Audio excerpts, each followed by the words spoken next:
It's that time again. I've got Tom Browne in the studio for a Triple M Footy News update. My name's Rudy Etzel. Let's get straight into this, Tommy. I know you're a busy man. I'm finally pinned you down into the studio for the day.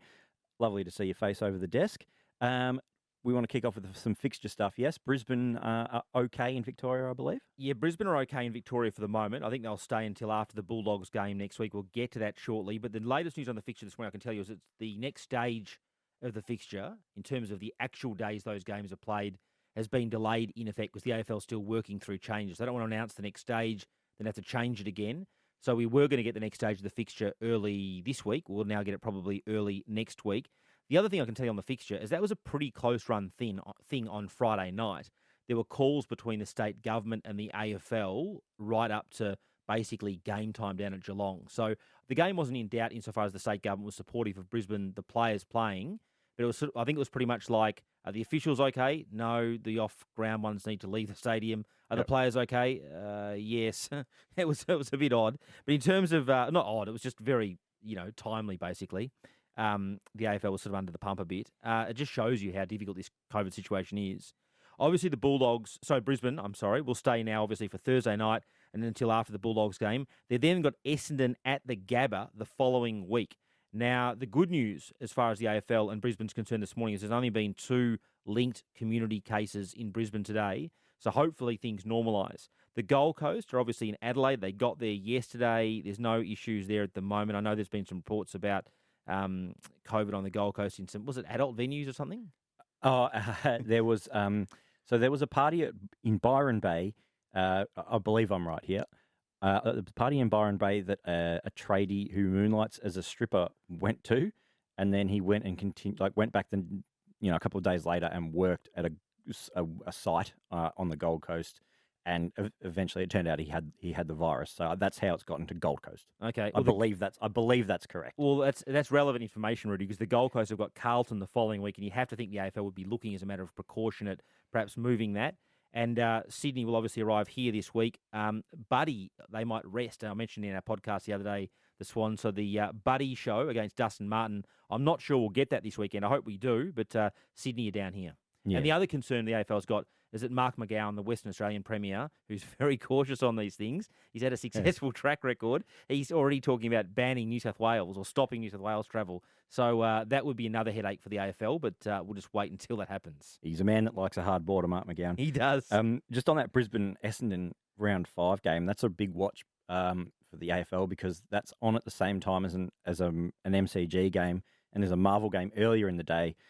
We sort of had a look at the fixture a little bit earlier, and we reckon that their best bet is maybe moving Adelaide Freo to the Saturday night and then moving Essendon Brisbane to Sunday and having it at Marvel. But it's a big headache for the AFL. But they showed last year that they're agile, as they love to point out. So flexible and agile. So just on that next stage of the fixture, there'll be some big winners there because what the AFL now can do is move the days depending on the form of the teams. So already Melbourne and Sydney, who I think the broadcasters are definitely interested in, but they wouldn't have been that interested in Sydney a couple of weeks ago, especially if Buddy's playing. They start to be able to they get more flexibility to the AFL and more optionality, it's like the word they like using, around Thursday and Friday night. So you'd have to think that Carlton could be a loser there, and Melbourne, the Bulldogs, and Sydney could be winners. Big ticks for them. Josh Kelly, now there's a bit of chat about his future, Tommy. Yeah, Josh Kelly's got an unusual contract. It was a 10-year deal. It was a 2-year option in Kelly's favour, plus 8 years. Now, the way this works is if Kelly wanted to get out of GWS this year, he could. He served his 2 years, and he could go and do another deal somewhere else, or he could take up the 8-year option with the Giants. The reason, and I think Jake Niles written about this in The Age this morning, that it would be highly unlikely any other club, even North or Essendon, who's got some free agency money, would take Kelly, is that he's on about $1 million a year. And I think it's fair to say at the moment his form probably doesn't justify that. He's a good player, but he's done an absolute ripper deal. I think his managers, Paul Connors, they've absolutely brained them, and no one else is going to pay that money. So I can't see Kelly, frankly, going anywhere, unless his form improved to such the level that a club wanted to grab him at that level. But unless he was prepared to take a pay cut, which I doubt he would, he's not going anywhere. Now, Chris Scott is going to get a please explain from the AFL for what happened on Friday night with Chris Fagan, and you've got an update on that, Tom? Yeah, so Chris Scott got the please explain or the correspondence from the AFL, I understand, on Monday night. The AFL still, their position this morning is they're working through that. I think he'll get some type of fine or suspended fine probably by the end of today.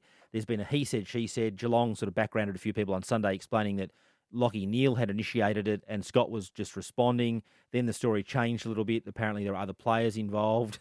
And it's sort of, there's been comments on Scott's hair and comments on Chris Fagan's age, apparently. And Real it's really high school stuff, isn't it? Real high school stuff. It's taken on a life of its own. But the bottom line is, as much as I love Chris Scott, there's parents out there at sport, mums and dads on Saturday mornings, and there's no security at those games. So the last thing the AFL wants is for enthusiastic coaches to start interfering in the opposition's benches at quarter time because, you know, when you've got when there's not Joel Selwood there to restrain you, who's a very sensible man, these things can get out of control. So I think you'll get a fine. Yeah, not a great look.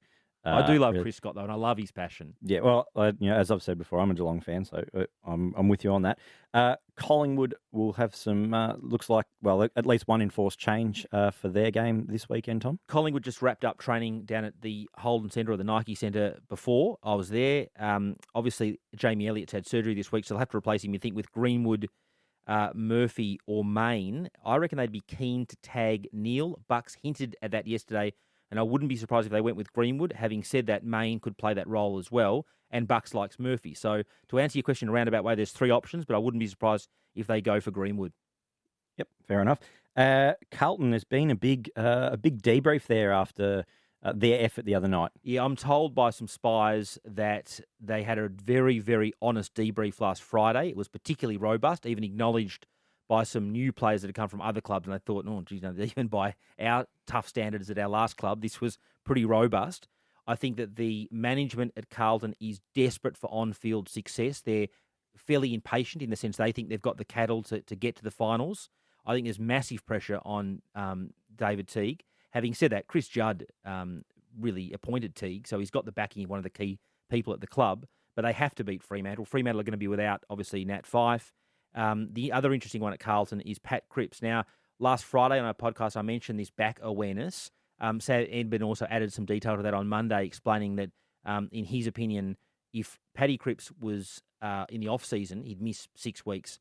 That's right, as far as I know. If this was the off-season, Paddy Cripps would miss sort of 4 to 6 weeks. He's definitely carrying something. Having said that, he told the waiting TV media yesterday, 7 and 9, down at Carlton, that he's not making excuses and he wants to keep playing. I'm a bit worried about that. Like, if you're injured, you're injured. And at some point, I reckon Carlton's going to have to bite the bullet.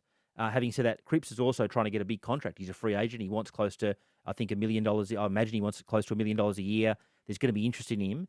And I don't think he'd want to take 6 or 8 weeks off. I'm not saying he hasn't got his heart in the right place. He clearly does. But it doesn't suit Cripps to sit out at the moment either. So it's an interesting situation. Yeah, it's compounded a bit by the injuries to Zach Fisher and Jack Martin that they announced yesterday as well, because it's tough to see them having great success without those guys, and with Cripps playing a bit injured as well. Yeah, I agree, and I think they'll make a lot of changes this week. There's obviously significant pressure on Murphy and a few other guys, so we'll have to we'll wait for tomorrow night. But I think there'll be lots of changes, and it's been a pretty frank week at Carlton.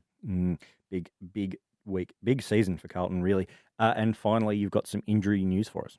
Yeah, this morning, Will Day's got a fractured ankle at Hawthorn, which is not good news. Dyson Heppel again in doubt for the Bombers. The Bombers have just been besieged by guys leaving, by their backline having issues. Obviously, principally Michael Hurley, who I've got some doubts on whether he'll play again, but I hope he does. I hope I'm wrong on that front. And obviously, they've got these new injuries, which have been worse this week. They desperately need Heppel back, but he's got this back awareness. I think it's like a disc issue. He had scans on it last Friday. We saw him there. And I don't think he'll play this week, so that'll be interesting. And just another one on Lachie Whitfield. I reported on Monday that he's indefinite with that liver. The Giants are now telling me that it could be 3 or 4 weeks. So they'd love to get Lachie Whitfield back. Hopefully that's right, but I think it still sounds optimistic. He's just started running. Okay. Well, all right. Yeah. Hopefully he's back soon, just for the Giants, but also for the competition. Such a great player to watch. Yeah. I think that's about it for us, Tommy. Thanks, Rudy. Thank you for calling in. Have a great for coming in. Have a great Easter with young Henry. You got plans? Young Henry is in Sydney with Tara. He's gone up there to see her friends. Yep. Tara's from Sydney, and that's the first time he's met them. So I'm batching at the moment, mate. So last night I went to the college lawn and had a Palmer with a mate of mine and a couple of frothies. Oh, and I look went for a out, big Melbourne. run this morning. And Look out, Melbourne. Tommy Browne's on the loose. I'm blessed with a great family, but I'm enjoying being a bachelor this week. Lovely. Love it, Tom. Just living the life. Excellent. All right, we'll see you next week, mate. See you, mate. The Footy's on Triple M.